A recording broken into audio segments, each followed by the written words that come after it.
kabajamtootaa fi daawwattoota miidiyaa keenyaa. Kun tuutoriaalii citizenship irratti afaan saba bal'aatti, afaan saba guddaatiin isiniif laatamaa jirudha. Wantiin viidiyoo kana dalagu jiruuf ijoolleen teenya ta'e Ingiliffaa baay'inaan hin beekne akka hin rakkanneef kan inni hojjechaa jiru. Kanaaf paartiiwwan dabran keessatti yuunitii lama akkuma jalqabneen tokkoffaa irratti dhiibbaa teekinooloojiin miira lammiilee irratti qabu ilaalle. Itti aansinee paartii itti aanu keessatti implikeeshinii yookiin dhiibbaa sooshaal laayif irratti yookiin immoo waliin jireenya hawaasaa yookiin hawaasa jireenyaa irratti jireenya hawaasaa irratti dhiibbaa teekinooloojiin qabu ilaallee turre. Har'a garuu paartii tanaan implication of digital technology on ethical value. Digital technology yookiin teekinooloojiin digitaalaa ethical value irratti yookiin naamusa lammiilee irratti gatii naamusaa tokkoof maal akka qabaatan kan jedhudha. Dhiibbaa naamusa lammiilee irratti qabu kan waliin ilaallu ta'a. Inninis akka armaan gaditti dhiyaata.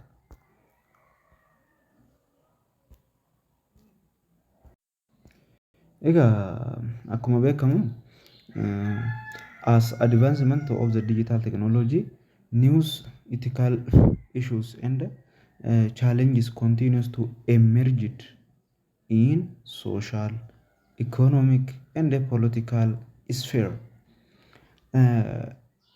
Advancement jechuun guddina jechuu guddachuu.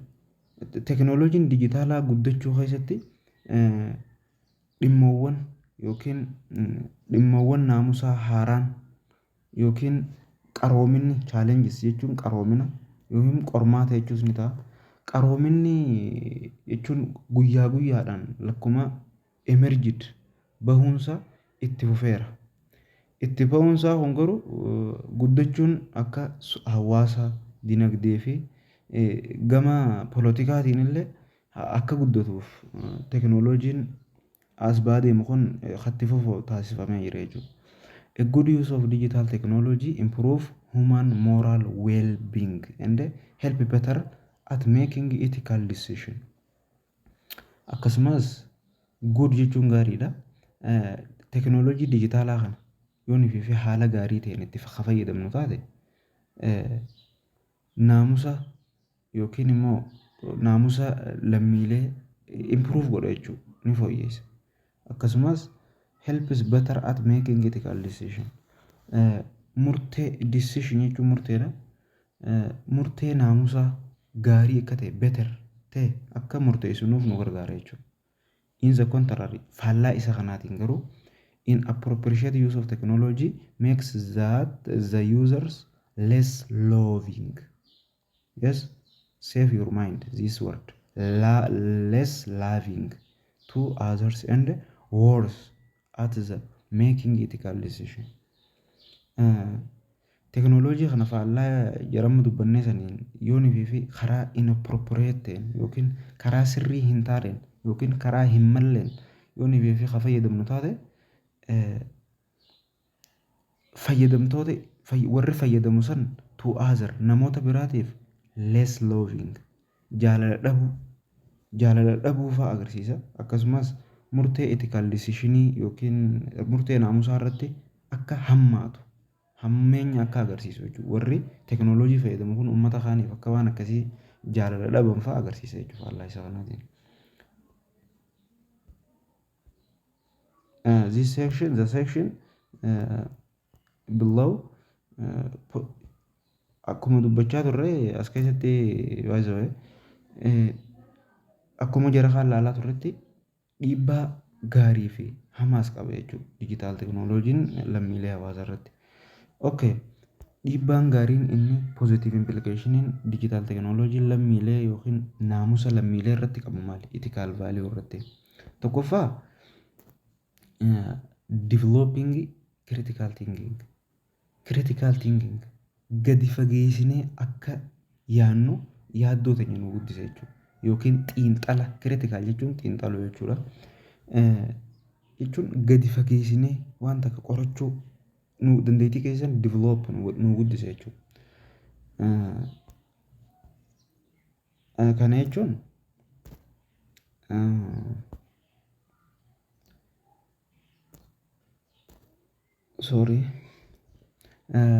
proper and accurate use of technology.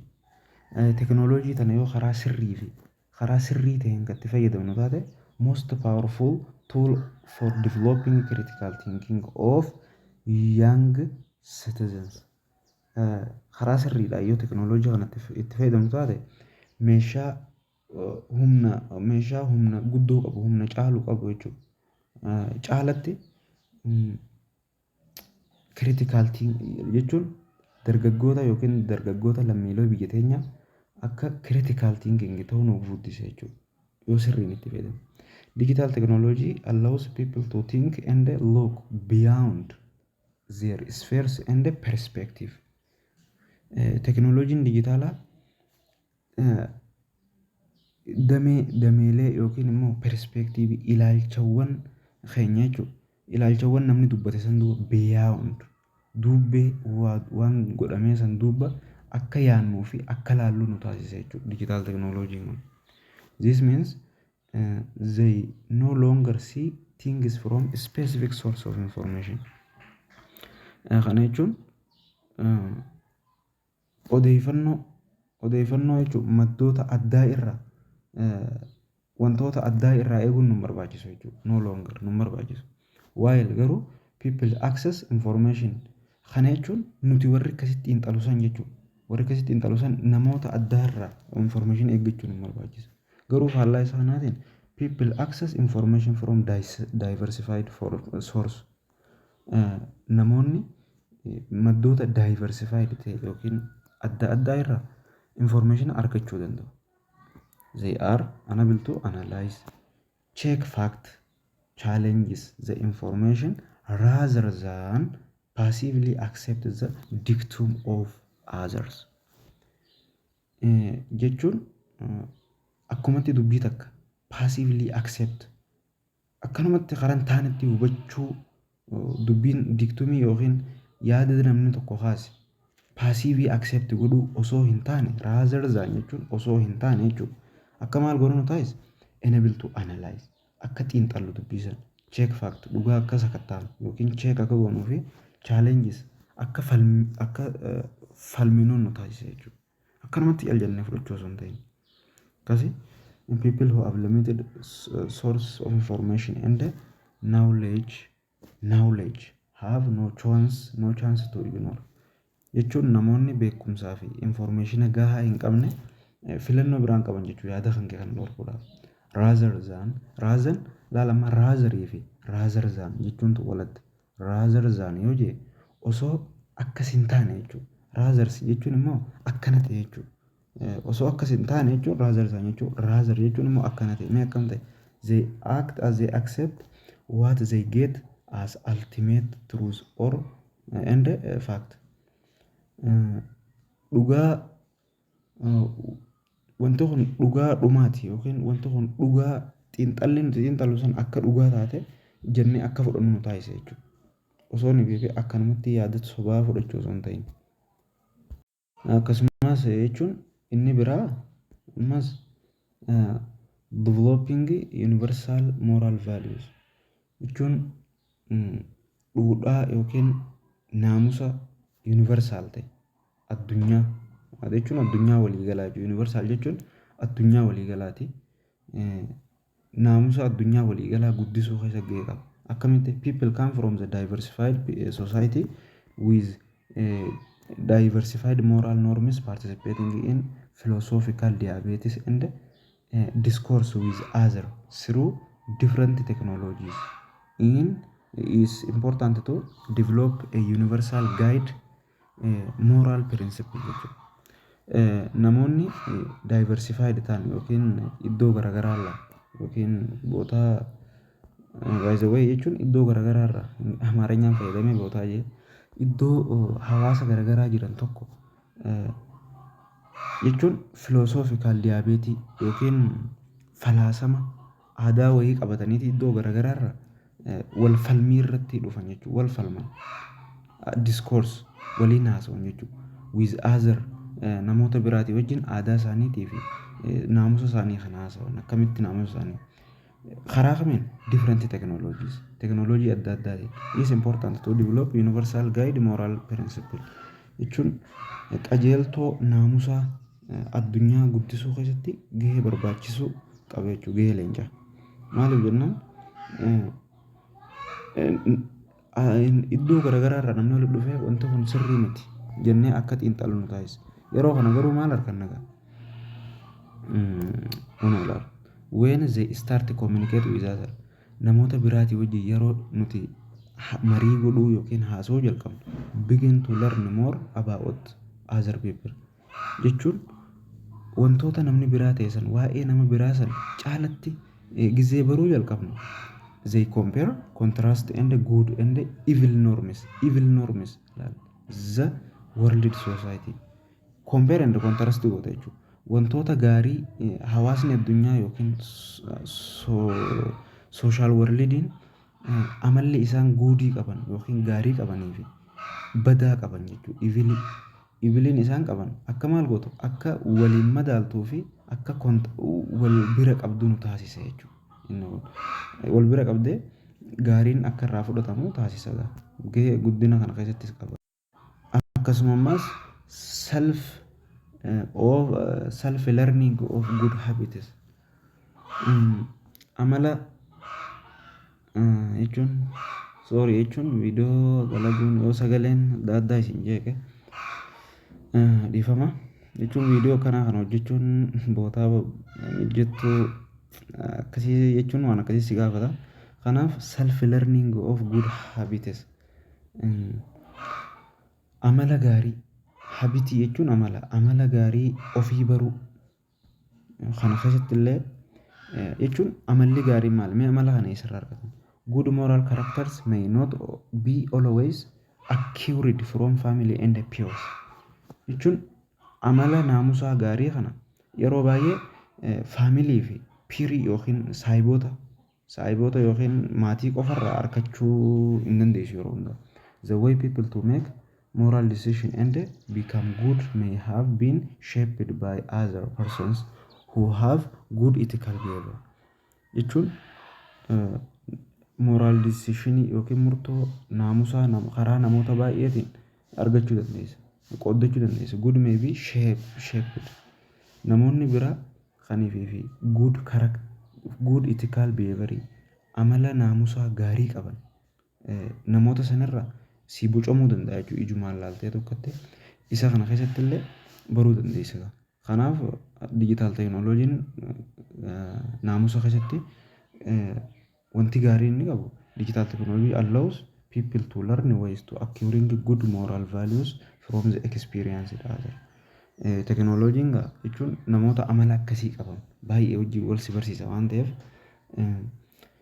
good moral values experience yookiin muuxannoo namoonni biraa amala gaarii sanirraa qaban salphatti akka harkattu nu taasisa jechuudha. Digital teknooloojiin amala gaarii harkachuu keessatti illee teknooloojiin baay'ee nu barbaachisaa jechuudha. Erga kana jenneen booda amala gaarii inni qabu hawaasa jechuun naamusa hawaasaa irratti amala gaarii inni qabu laalle negative implication yookiin dhiibbaan hamaan inni naamusa lammiilee irratti qabu jira kajaamuuf ni jira. Digital teknooloojiin yookiin teknooloojiin digitaalaa yookiin teknooloojiin naamusa lammiilee irratti dhiibbaa hamaan inni qabu tokkoffaa ethical dilemma jechuun ethical dilemma rakkoo naamusaati. Tokkoffaan jechuun naamusa keenya rakka qabu rakkoo naamusaa qaba ethical dilemma. The move from one set of domination information to another through digital technology is always morally and ethically contentious jechuudha biraati. Jechuun Doomineeshin yeroo innumaa jechuudha. Doomineeshin. Amma fakkeenyaaf bishaan jiru waan kana. As immoo suukar-diimii jira. Suukar-diimii yookiin suukar-diimii kana fuutee murtee itti neeqaas keessatti bishaan kana keessatti. Suukar-diimiin maal ta'a jechuun suukar-diimii diimaan kun bishaan kana ni diimeessa asiyaan akkanatti diimeessa. Hogga diimeesse bishaan kana maal godhe yaamare doomineet godhe yaama yookiin irra caale yookiin olaantummaa irra qabamare akkasii jechuudha. Kanaaf akkatti qabattu siif beekaa. Jechuun seet jechuun tuutaa mire tuuta odeeffannoo ol aanaa qabu san jechuudha. Doomineet godhee jiru sanirraa tuu anaazer isa biraatti ce'uudha jechuudha.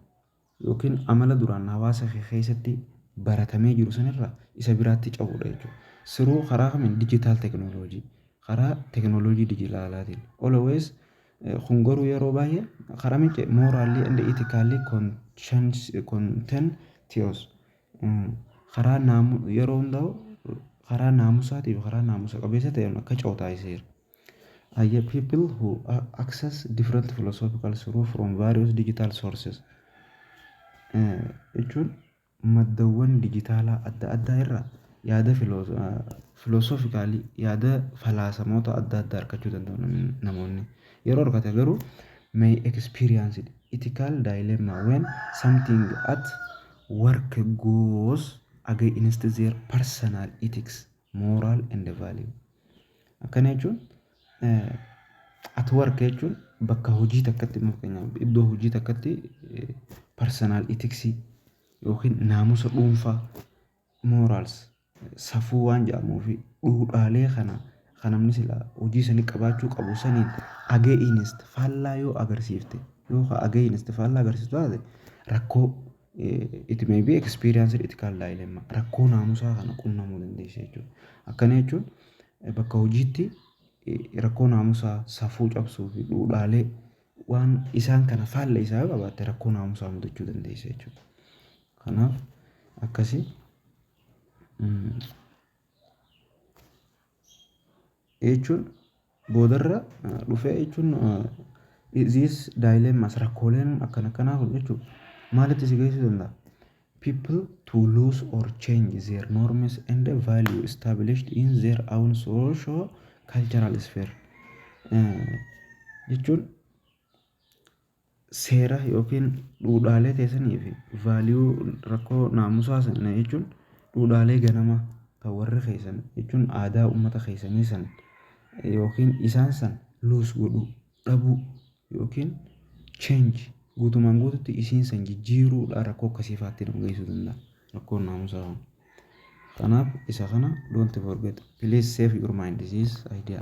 Inni lammaffaan increasing uncertainty jechuun uncertainty heddummeessa wanta murtoo hin qabne increase godha jechuudha. Increasing uncertainty wanta murtiinsi akkana hin jenne heddummeessa amma social meediyaan fakkeenya tokko yoo si kaase fakkeenyaaf namoota hedduu karaa intarneetii kanaa wajjin wal barta. Addunyaa ammaa kana keessatti karaa feesbuukaatii fi karaa iimoo fa'aadhaan wal bartee wajjin haasofte karaa tiktaakaa fa'aadhaan yeroo wajjin haasofte nama kana amantii isaan beektu osoo jettuu boodarra wal jaalattanii fa'a gara jireenyaatti wal dhufuu dandeessan. Achiin booda namni kun baqatee deemuu danda'a si bira. Saniif murtii dhabuu akkasiifaatti illee nama geessuu danda'a jechuudha jireenya isaa irratti. Inni sadaffaan creating an happiness jechuun gammachuu dhabuu create godhuu gammachuu dhabuu uumuu namatti fida. Inni kun akkamitti uumu teekinooloojii kaan dhiibbaa laalaa irra negative impact waan ta'eef teekinooloojii kaan encourage an ethical practice in number of way. Teekinooloojiin practice yookiin hojiiwwan naamusa dhabuu karaa hedduudhaan jechuudha. Karaa hedduudhaan kan keessatti hirmaatu jira. Today har'a garuu social media can reflect some very vulgar and offending message. Jechuun miseejii yookiin ergaawwan baay'ee xuraa'oo ta'an veegular jechuun xuraa'oo ergaalee baay'ee xuraa'oo ta'anii fi aarsoo ta'an garmalee ergaawwan nama aarsan sooshaal miidiyaa irratti haa agarru ta'a. Especially keessattuu karaa kamiin karaa kompiitara gisee fayyadamnu fa'aa asitti arguu dandeenya. Perpetual actors warreen jedhaniin kun jechuun yakkamaa jechuudha. Yakkamtoonni miseejii kana nama aarsuu fi akka namni garaa nama jabaatu nama geessuu danda'a jechuudha. Dhiibbaa sooshaal miidiyaa ilaalaa irra. Imagine that message from unknown address come to you. Jechuun ergaan yookiin miseejiin unknown taate yookiin bakkaan isii hin beekamne irraa yoo sitti seente yaadiga waan akkasitti dhiibbaa qaba. Inni kaan untruthfulness dhugarraa dhugaa dhabuu wanta dhugaa hin taane namatti odeessu. Akkana jechuun all information disseminated jechuun tamsa'uu jechuu beektaa. Through digital technology always be possessed the issue of truthfulness. Jechuun informationii yookiin odeeffannoon keessattuu karaa teknooloojii kanaan daddabramee karaa teknooloojii kanaan tamsa'an hundinuu always yeroo cufaa possess jechuun qabaachuu beektaa. Dhimma dhugaa yeroo hundaa hin qabaatu. Transfer fake information, message, news jechuun to other has become norms for some people in the digital era. Digital era jechuun bara beektaa. Jechuun bara dijitaalii kana keessatti fake information yookiin odeeffannoo fake sobaa, miseejii sobaa, oduu sobaa namatti transfer godhuu yookiin namatti dabarsuun akka waan namoota tokko biratti akka waan baratamaa ta'etti fudhatamee jira. Akka waan baratamaa. Now jechuun dhiibbaa inni qabu. Amma garuu many young citizens are affected by such misconduct to get like, subscribe, share on YouTube, Facebook and other social media. Jechuun young jechuun dargaggeessa jechuudha. Lammiileen teenya dargaggeessi lammiilee teenyaa amala badaa kana yookiin misconduct amala badaa kana miidhamaniiru affected ta'aniiru jechuudha. Jechuun sooshaal miidiyaa adda addaa kanneen akka YouTube fi Facebook irratti maal argachuudhaaf laayikii, sabskraayibii fi sheerii argachuudhaaf jecha amala kanaan miidhamaniiru jechuudha. Kunis dhiibbaa isaati. Jechuun akkasumas eroding people norms of freedom. Akkasumas dhiibbaa inni qabu firiidamii namoota mulquu jechuun akkaataa isaan itti dubbatan. Amma fakkeenyaaf digital technology have become a place in which users express their hate jechuun maal jechuudha? Jibbisiisa jechuudha. Hate jibbu against their opponents jechuun teknooloojiin digitaalaa ammaa kun faan keessaa boqoramee deemaa jira. Fayyadamtoonni jechuun opponentii isaanii yookiin namoota isaaniin faallaa deeman iddoo ittiin jibba isaanii ibsan yookiin heetii isaanii itti express godhatan ta'eera. Many people have lost their freedom of writing and speech using different media. Jechuun many people yookiin namoonni baay'een lost dhabaniiru jechuudha. Maal bilisummaa isaanii, firiidamii isaanii. Firiidamii maali? Waa barreessuu, dubbachuu jechuun sooshaal miidiyaa adda addaa irratti dubbachuu kana dhabanii jiru jechuudha. Sababni dhabaniif maali? Fear of insult. Arrabsoo sodaachuudhaaf jecha. By people who refused their view or opinion. Namoota yookiin yaadota yookiin ilaalcha jechuun ilaalcha isaanii warreen didaniin arrabsamuu sodaachuu jecha namoonni baay'een miidiyaa adda addaa irratti yaada isaanii barreessuu fi dubbachuu iddoo itti dhaban agarra jechuudha yeroo ammaa keessattuu. Akkasumas induction of negative emotion. Miira emotion yookiin miira hamaa kakaasu induction godhuu jechuudha. Kanaafillee dhiibbaa qaba. Yeroo ammaa experience negative emotion. People are experiencing negative emotion. Jechuun namoonni miira hamaa kanaaf saaxilamaa jiru amma yeroo ammaa mudachaa jiru. Akkam fa'a fear sodaa such as fear, disgust, jibba, anger, aarii adda addaa mudachaa jiru jechuudha. Kanaaf Amma namoonni watch a sad film. Namoonni jechuun fiilmii nama gaddisiisu, fiilmii gaddisiisaa fa'aa ilaalee, fiilmii waraanaa fa'aa ilaalee, disaster viidiyoo balaa fa'aa ilaalee, balaa fa'aa ilaalee jechuun miira hin taane akka waan baratetti nama geessisaa jira. Kanaaf emoshiniin kun yookiin such emotion miirri kun jechuun thinkingii akkamitti akka nama yaaduu fi attention of human being yookiin xiyyeeffannoo yookiin attentionii dhala namaa akka maal godhu taasiseera disrupt akka jeeqamuu fi dislocate akka buqqa'u taasisaa jira yeroo ammaa kana keessattuu. That has profound effect on the people ability to think. Jechuun dandeettii namoonni yaaduu isaan irratti dhiibbaa adda addaa fidaa jira jechuudha. Jechuun keessa study tan irratti yoo ilaalte maal ibsiti keessa study'n tun? Aliin maal jedha? Aliin yeroo baay'ee online jechuun maddoota online irratti yaadota filosoofii jechuun warra filosoofikaalii adda addaa hordofaa jira. Zan achi booda stands criticize and established ethical moral values of his society by comparing them by philosophical of others that he read. Jechuun wanta dubbise saniin aadaa isaanii yookiin naamusa isaanii kan yookiin aadaa uummata isaanii san wanta dubbise san waliin wal bira qabuudhaan compare godhuudhaan jechuun online irraa dubbise irra dhiibbaa isaanii ilaalaa sanii wajjin wal bira qabuudhaan criticize morme yookiin dura startis qeequu eegale yookiin dura dhaabbachuu eegalee jira. Even worse dura dhaabbachuu caalaa kan hammeessu even worse jechuun kan hammeessu jechuudha. Isa caalaa kan hammeessu he started to himself what is right and wrong, what is moral and immoral.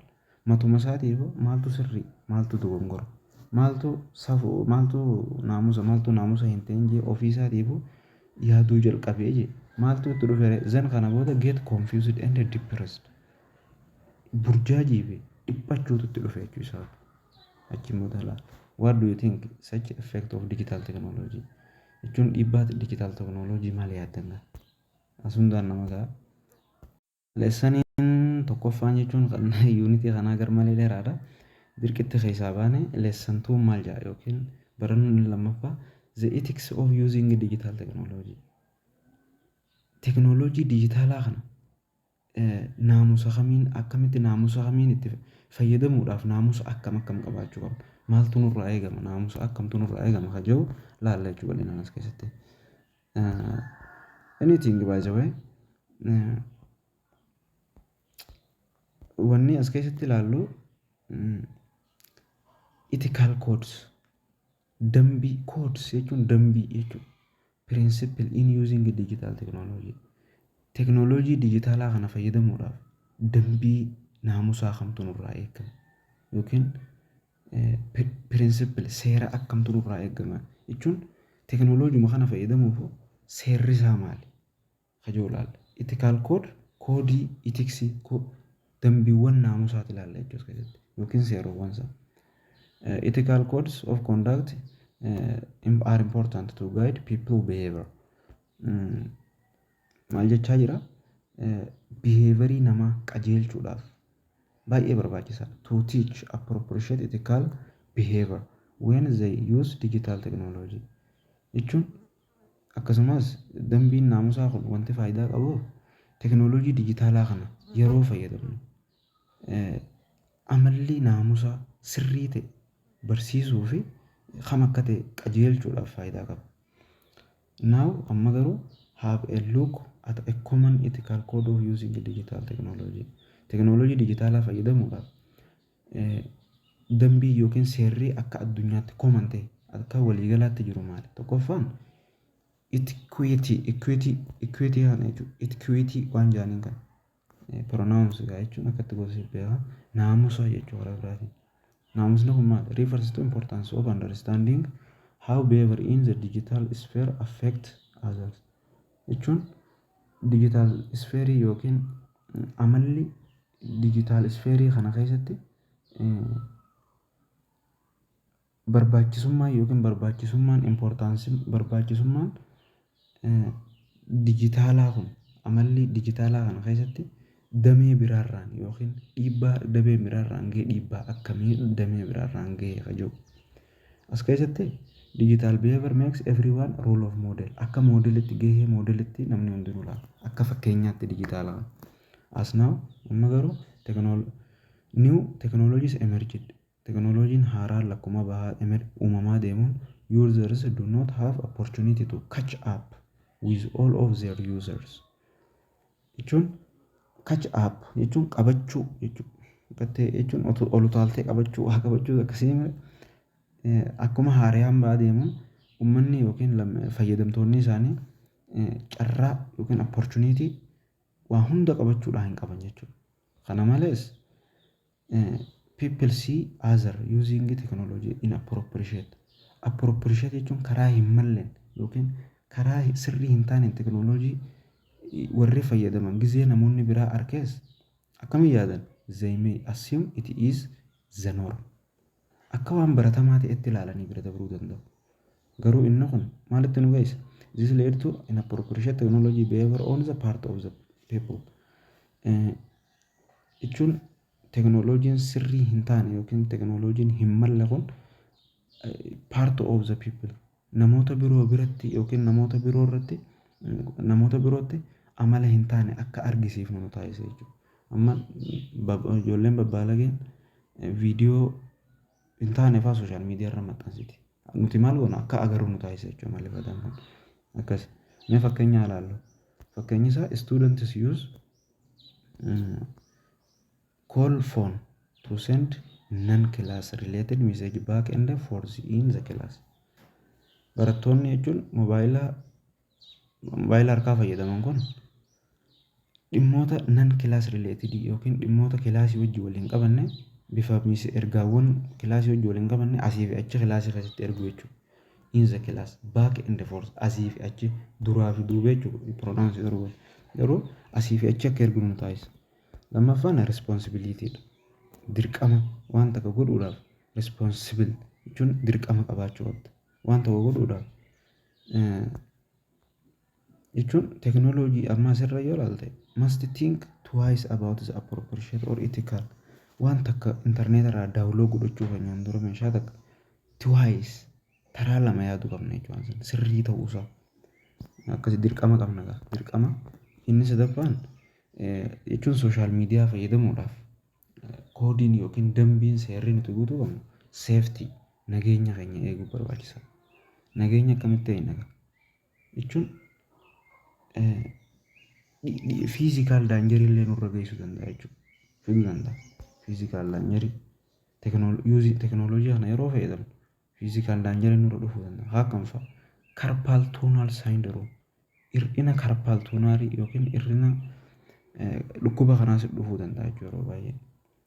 Akkasumas A strain dhiibbaa ijji dhiphachuu ijji si goggoguu fa'a. Kanaa wajjin dhiibbaa sochiilee kanaa wajjin rakkoo kanaallee sirra fiduu qaba. Kanaaf dirqama seeftii eeggachuun barbaachisaadha. Nageenya security yookiin nageenya eeggachuu. Amma garuu yeroo ammaa kana more and more sensitive information is stored electronically.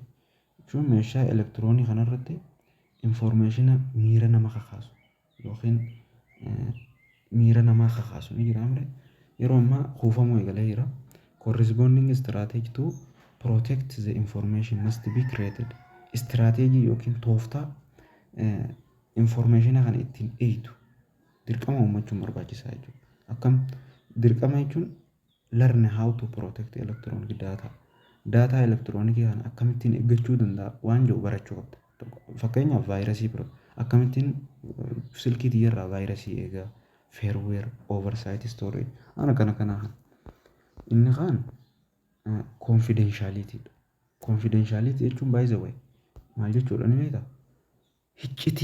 Iccitii waan nyaantakaa jira jechuun paasuu iccitii confidentiality jechuun iccitii danda'e. Internet users consider privacy or security to be one of the important issue. Jechuun warri interneeta fayyadaman kun yookiin privacy or security nageenya yookiin iccitii tana akka dhimma tokkotti ilaalan jechuudha. Iccitii eeggachuu tana akka dhimma tokkotti ilaalan. Kanaaf dirqama mee fakkeenyaa ilaallu inappropriate confidentiality iccitii sirrii hin taane fakkeenyaaf gizee people tell her email kan kee gizee namatti himtu yoo paaswordii namatti himte namni achirratti waan hin taane maxxansuu danda'a. Feesbuuka kan kee koodii ta'e beekamaa siin seenee waan hin taane waan maqaa si balleessu fa'a. Sanii dhiibbaa akkasii waan sirratti uumuuf dirqama seerri isaa confidentiality yookiin iccitii eeguu paaswordii eeguu jechuudha.